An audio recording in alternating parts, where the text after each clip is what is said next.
In this video, I am going to talk about just sort of why I think that that the states that maybe in a previous video I said to be divided were. But in case I didn't make the video, I don't have a map in front of me, here are the changes that I would make to the U.S. states. The Florida Panhandle, I think you put it in Alabama.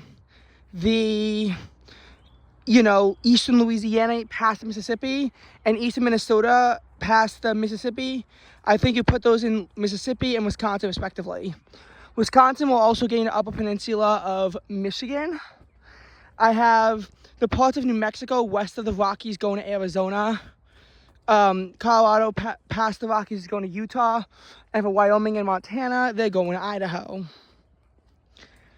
The Texas Panhandle will be given to Oklahoma per the Red River boundary.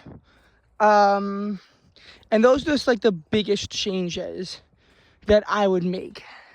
And also southeast Washington below the Snake River is going to be given to Oregon.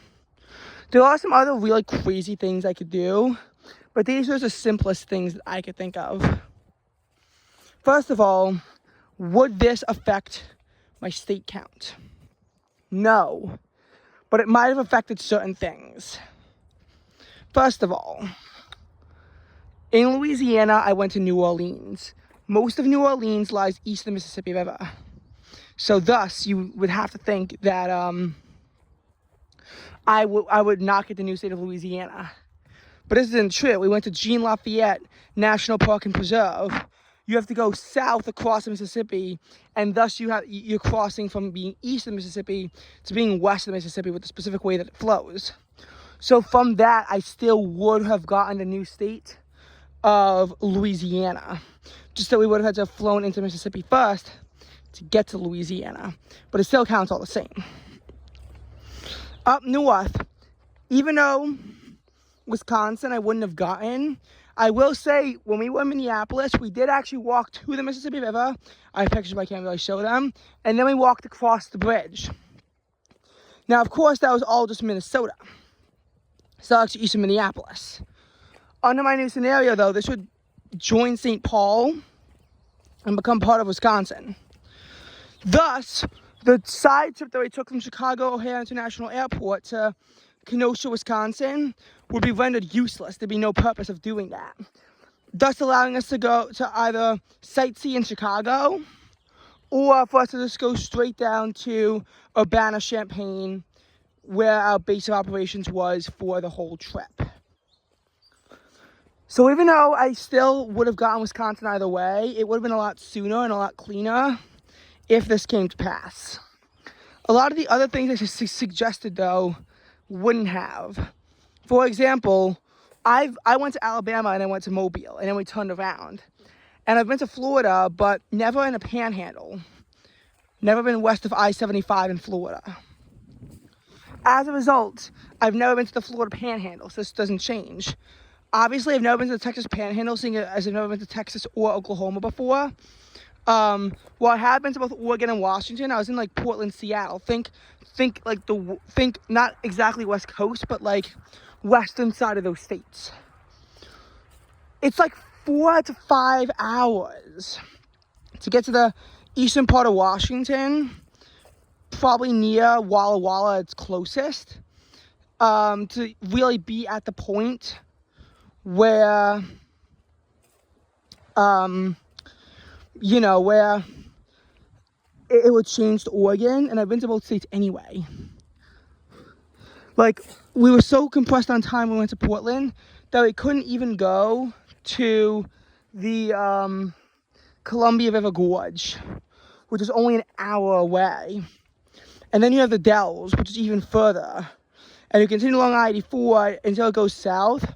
Once it curves south, that's sort of where this part of the state should be.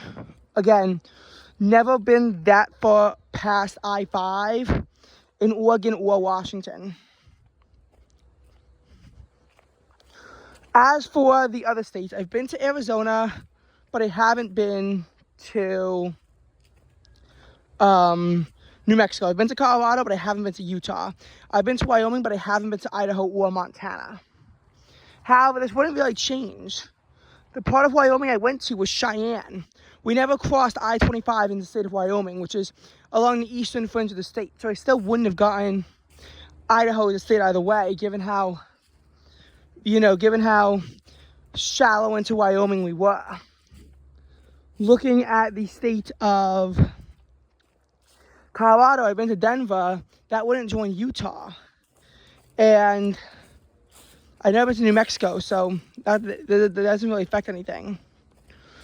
You might be wondering, why do I, why do I care? Why do I want all these states to change their boundaries? The reason why I want this to happen is because I am opposed to the idea of geometric, random line boundaries. I just don't like that idea. If there's a natural feature nearby, I'll support it. Like the Red River should honestly, in my opinion, be used for the border between Texas and Arkansas. I know that then puts Texarkana fully in Texas, but I don't really care because I think that the geography has to be preserved in these cases, and it's so close to the border. Why not? There's a series of rivers and lakes that really should be used for the Ontario-Quebec border instead of a straight line that it is, at a certain point. After a certain point when you go far enough north. It's these kind of things that I just don't get. Like, I get in some cases you have to use a straight line. I get it. And also Kansas City, Missouri should be in Kansas, but never been to Kansas. And I've only been to St. Louis, Missouri. Anyway, it's like these straight line borders. I get that they have to exist at some places because there is no geography. There are no mountain ranges. There are no rivers or anything like that. But I don't like them. And whenever I see something close, I just think that it should be, joined to that state. And that's what can frustrate me sometimes, is how the state borders are drawn. And that's why I made this video.